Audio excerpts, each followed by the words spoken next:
Have you ever found your mind in a state of chaos the second you open your eyes, setting a negative tone for your entire day? The alarm buzzes. You tap the snooze button for just 5 more minutes, and before you know it, half an hour has vanished. Still groggy, you instinctively grab your phone, scrolling through an endless stream of news, messages, and social media feeds. Suddenly, the realization hits you. You're late. You bolt out of bed, flustered and already tired, with no idea where. To even start, your mind is being pulled every which way except towards yourself. This is precisely what occurs when we're missing inner discipline. A cornerstone of Stoic philosophy, inner discipline isn't about becoming robotic or rigid. It's the skill of commanding your own thoughts, managing your emotions, and breaking free from autopilot habits or transient feelings. A Stoic conditions the mind just as a warrior conditions the body. Every morning presents a new battlefield, and your greatest adversary is always yourself. When you commence your day with a steady and undistracted mindset, you gain control over its flow. Your productivity certainly improves, but more crucially, you experience a profound sense of peace.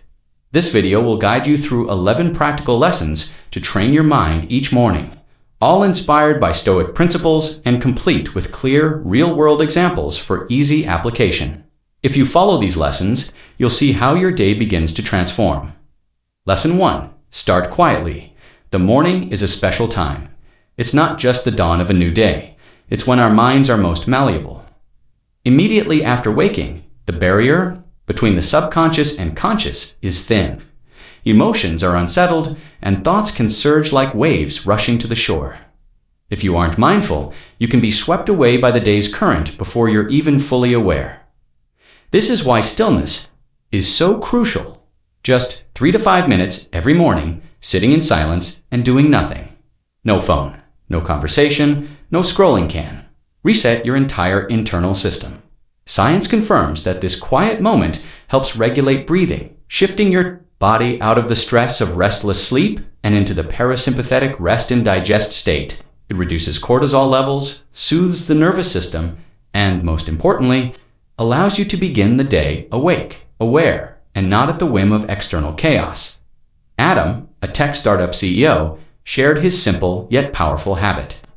Every morning before touching his laptop or answering a single email, he sits in a chair, closes his eyes, takes 3 deep breaths, and remains in silence for 5 minutes. He doesn't label it meditation or use apps. It's simply a moment to affirm, I am alive. I am in control of this day, not the world outside. Since adopting this practice, Adam finds he no longer reacts impulsively to unexpected news or pressure. He responds thoughtfully, a clear indication of a trained mind. Marcus Aurelius famously wrote, "Nowhere can man find a quieter or more untroubled retreat than in his own soul." This isn't just philosophy, it's a practical guide. Instead of seeking peace in a noisy external world, the Stoics learned to turn inward to the one place they had true control. Morning stillness is a mental strategy. It's how you start your mind's engine on your own terms, beginning with intention rather than reaction. It is the foundation for a day lived with clarity and self-mastery, just as the Stoics intended. Lesson 2. Identify the virtue of the day each morning you awaken. The world remains unchanged, but you are given a new chance to decide how you will live in Stoic philosophy. All external valuables, money, success, fame can be stripped away. The only thing you truly own is your virtue. For a Stoic, virtue isn't an abstract idea to be admired from afar. It's a compass for every small action. To train your mind, you must place virtue on your desk each morning like a tool. Ask yourself a simple yet powerful question. What is my virtue for today? Select one quality you wish to cultivate, perhaps patience, honesty, courage, or temperance. Just one, but commit to living it fully for the entire day. By doing this, you won't just know what is right. You will do what is right, even in the most mundane circumstances. Let's say you choose patience. Every challenge involving a wait becomes a training opportunity. When you're stuck in traffic, instead of succumbing to frustration, you remind yourself, this is the lesson in patience I chose. You breathe deeply, exhale slowly, and observe your emotions rather than being carried away by them. You are no longer a victim of your environment. You are actively training your mind amidst the chaos. A day lived like that is a meaningful step toward becoming a better version of yourself. Identifying a daily virtue also clears away the mental clutter many experience in the morning. Without a focus, you drift on autopilot, often guided by fleeting emotions. But with a single virtue as your anchor, every action gains purpose, keeping your mind steady against the tide of news, complaints, and external distractions.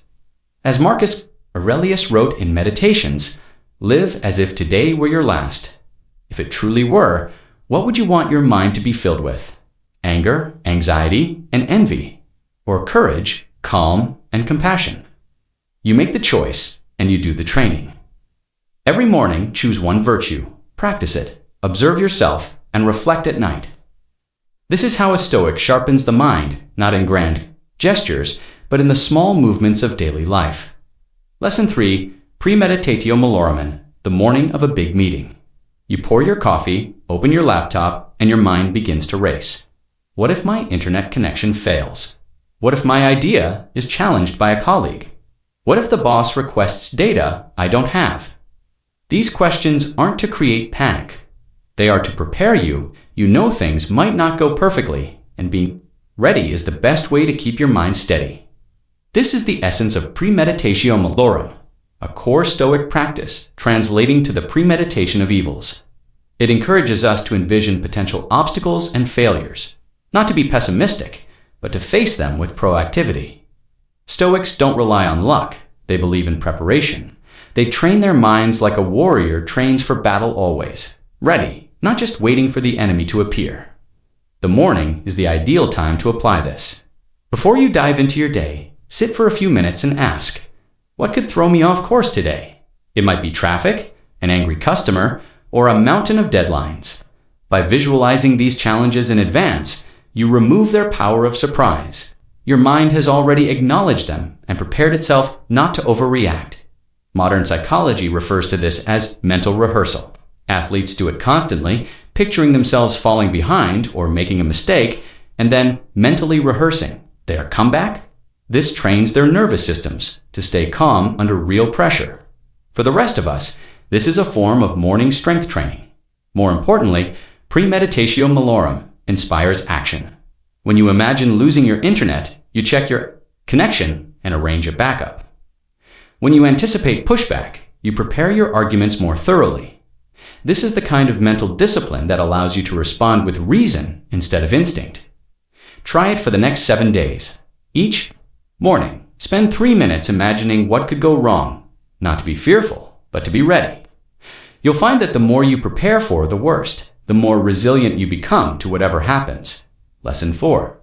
Distinguish between what is controllable and what is not. Every morning, your mind is presented with a choice. Worry about things that haven't happened, get frustrated by what's out of your hands, or focus on what you can actually do today. This single choice determines whether your day is filled with clarity or fatigue. A core lesson from Stoicism is drawing a firm line between what is within our control and what is not. This isn't about apathy. It's about safeguarding your mental energy. When you direct your full attention to what you can control, your actions, your thoughts, your responses, you become proactive. Conversely, when your mind fixates on what's beyond your influence, other people's opinions, external events, unknown outcomes, you become a victim of circumstance. Imagine you're preparing for a major presentation. You can control the quality of your content, how much you rehearse, and how you present yourself. However, you cannot control the audience's reaction, whether someone will be critical or if the projector will fail. If your mind obsesses over these uncontrollable factors, you'll start your day with anxiety instead of composure. The philosopher Epictetus said, "Make the best use of what is in your power and take the rest as it happens." This is a compass for a mentally free life. Pressure and fear. Your morning mental training should start with this question: what is truly within my control today? It could be your wake-up time, your attitude towards a challenge, or how you speak to others. Master this, and you'll find yourself less shaken by the world around you. Try this for a week. Each morning, write down 3 things you will focus on controlling and 3 things you will choose not to worry about. You'll notice a profound shift, not just in your productivity, but in your inner peace. Lesson 5. Act now. There's a common mental trap we often fall into: waiting for inspiration. We wait until we feel more awake, or in a better mood, or feeling it before we begin. For the Stoics, however, waiting is an indulgence. They knew that emotions are fickle, whereas actions are what define us. Stoicism isn't concerned with how action must come first. Motivation will follow. Marcus Aurelius wrote, "At dawn, when you have trouble getting out of bed, tell yourself, 'I am rising to do the work of a human being.'" This quote is a powerful antidote to an age of procrastination. It's an invitation to embrace our fundamental nature as beings of action, not creatures driven by whims. Acting immediately doesn't mean rushing blindly. You might feel unready in the morning, but if at that very moment you get up, wash your face, and read just 2 pages of a book, you've already claimed your first victory over procrastination. No need for a special smoothie or playlist, just a simple, decisive start. Modern neuroscience supports this.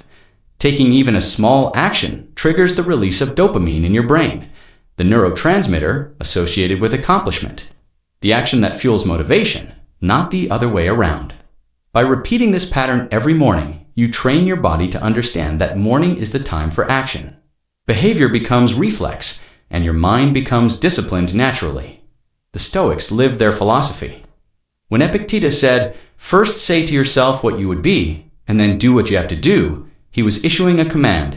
Mind you, cannot skip this step. Act now. Don't wait to feel ready. Just begin.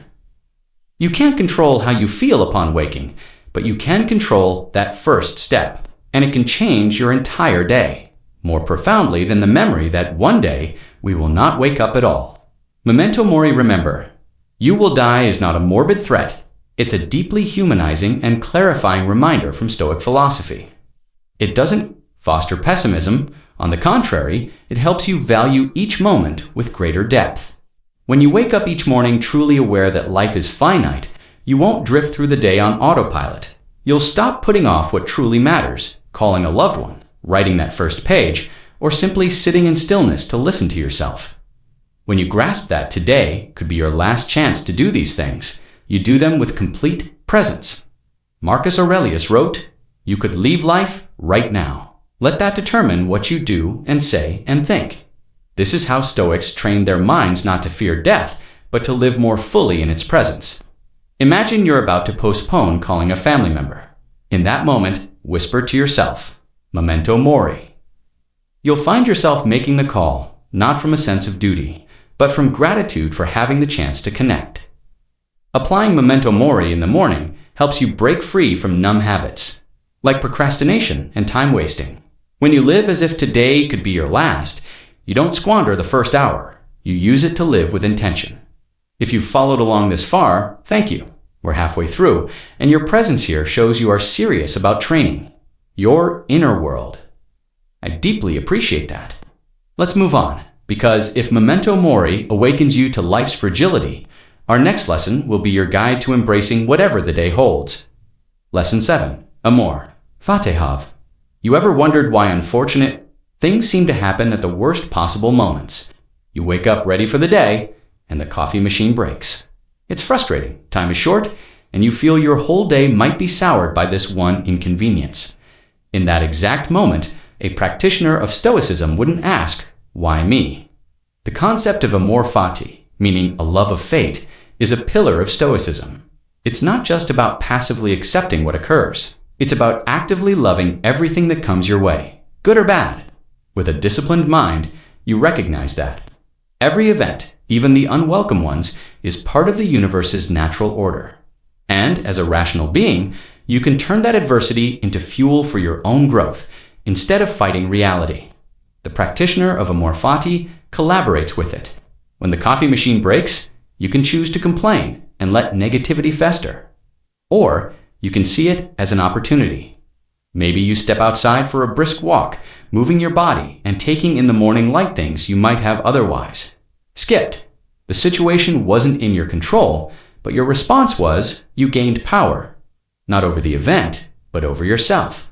This is how you train your mind, not by demanding the world conform to your wishes, but by training your mind to be in harmony with the world. Every minor inconvenience, rain, traffic, a cancelled planning, a small test for your mindset. If you pass, your inner resilience grows, stronger. Practicing amor fati each morning prepares your mind for any eventuality. Instead of reacting, you adapt. Instead of asking, why me, you can smile and say, this is for me, and I am strong enough to make it useful. Lesson 8. Train. Your body as you train your Minda strong mind cannot be sustained for long in a weak body. No one knew this better than the Stoics. For them, training the mind was inseparable from training the body. The relationship isn't just supportive, it's a unified whole. The body and mind elevate each other and grow in tandem every time you push yourself to get up early, put on your shoes, and start moving. You send a powerful message. I am in control of myself. You can feel this even after a short morning routine. Just 15 minutes of jogging or a 2-minute plank releases endorphins, the happiness hormones that reduce stress and elevate your mood. Each steady breath and every step brings you out of the chaos of your thoughts and into the present moment. What's remarkable is that after a workout, you don't just feel physically better, you also think with greater clarity. Minor worries seem less significant, and decisions become easier. Beyond the physical benefits, committing to daily exercise builds the core Stoic virtue of discipline. A workout is a form of resistance against laziness and procrastination, two of the greatest enemies of a growing mind. Every drop of sweat is proof that you can do difficult things, not because you feel like it, but because you know it's right. If you wish to discipline your mind each day, begin by disciplining your body. You don't need to train like a professional athlete. Just get out of bed, stretch, and start with small, intentional movements. These actions are a greeting to the day from someone living with purpose. Lesson 9. Read and reflect on a Stoic quote of Ri. Morning before getting swept up in the whirlwind of daily tasks. It doesn't have to be much, just a sentence or two. Then pause and jot down what it makes you think. Some days it might be about the shortness of life, other days it might be about managing anger or maintaining calm. Strangely, these ancient words can become a source of strength for your entire day. That is the magic of Stoic philosophy. The teachings of Marcus Aurelius, Seneca, and Epictetus are not rigid doctrines. They are like mental medicine. They are short, profound sentences that can adjust your mindset like a rudder steering a ship. When your mind first awakens, it is soft and impressionable. If you immediately open your phone to bad news, you're fueling anxiety. But if you start with a Stoic thought, such as you have power over your mind, not outside events, realize this and you will find strength. You are reminding yourself of your own power of choice. Reading a Stoic quote isn't a passive act. It involves reflection. It prompts you to connect the words to your own life. You might write down a quote and add a short note like, I often react too quickly to criticism. Today, I will try to pause for 5 seconds before I respond. This is how theory transforms into action and how your mind begins to change. Modern psychology supports this practice. Studies have shown that morning journaling and self-reflection can decrease stress and improve focus. When you view your life through the lens of a powerful idea, you start to build a stable psychological foundation, one that isn't easily swayed by impulse or external chaos. Lesson 10. Journaling every morning is a fresh page. But before you begin writing today's chapter, take a moment to review the last one. The Stoics didn't advocate for dwelling on the past, but they strongly believed in learning from it. Journaling is not merely putting words on paper. It is a practice in clear thinking, cleansing the mind, and having an honest dialogue with yourself. Stoics often began and ended their days with 3 powerful questions. What did I do well today? Where did I fall short? How can I do better tomorrow? This isn't a test with grades. It's a mirror for your soul. It's a way to see yourself clearly, not for judgment, but for growth. You don't need to write for hours. 5 minutes is sufficient. Choose a consistent time, whether in the morning to set your intention or in the evening for reflection. When you write, be real. Don't try to sound overly positive or dress up your words. Write as if you were speaking to a wise teacher within you who only listens and helps you improve. At first, it may feel awkward. What do I even write about? But after a few days, you will feel a difference. Journaling allows you to take ownership of your thoughts, acknowledge your emotions, and avoid being swept away by the rush of life. It pulls you out of autopilot, teaching you to think more deeply and look inward rather than constantly reacting outward. As one successful entrepreneur shared, journaling not only improved his sleep, but also led to better decisions the next day, as it helped him see what was worth holding on to and what was best to let go. Lesson 11. Practice gratitude and forgiveness in any journey of mental training. There is one habit that, while seemingly gentle, holds immense power: the practice of gratitude and forgiveness. This is not a hollow gesture, but a method for cleansing the mind, retaining the good, and releasing your burdens. When you practice gratitude, you shift your focus from what you lack to what you already possess. Life is never perfect, but there is always something to be thankful for: a roof over your head, a meal, a loved one, or simply being healthy enough for a new day. Gratitude calms the nervous system, lowers stress hormones, and boosts endorphins. You cannot feel grateful and angry simultaneously. Alongside gratitude comes forgiveness, which is often the more challenging part. Forgiveness doesn't mean you excuse someone's wrongdoing. It means you refuse to let the hurt continue to dominate your mind. Holding on to anger is like imprisoning yourself. Forgiveness is an act of strength, a choice to free yourself from emotional weight. For a Stoic, since your attitude is the only thing you truly control, why choose to carry old wounds into a new day? Start your morning with a simple act. Write down 3 things you are grateful for. It could be your family, your health, or an opportunity to learn. Then, if there is an unresolved issue with someone, take a step, send a message, make a call. Or, if you're not ready for that, simply write down what you wish to say and forgive them in your heart. You will feel as if a heavy weight has been lifted from your shoulders. Gratitude and forgiveness are free, yet they offer the priceless gift of a liberated mind and a lighter heart. Conclusion: we have just covered 11 powerful steps to train your mind each morning, from simple actions like embracing silence and journaling, to profound Stoic principles like premeditatio malorum and practicing gratitude. Each step is a building block for creating a strong, calm, and intentional mindset. Now, it's your turn to act. Take the 7-day challenge. Every morning, follow these 11 steps and notice how your emotions, productivity, and outlook on life begin to change. Share your results and let us know which lesson resonated with you the most in the comments below. If this was helpful, please like, subscribe, and turn on notifications so you don't miss what's next.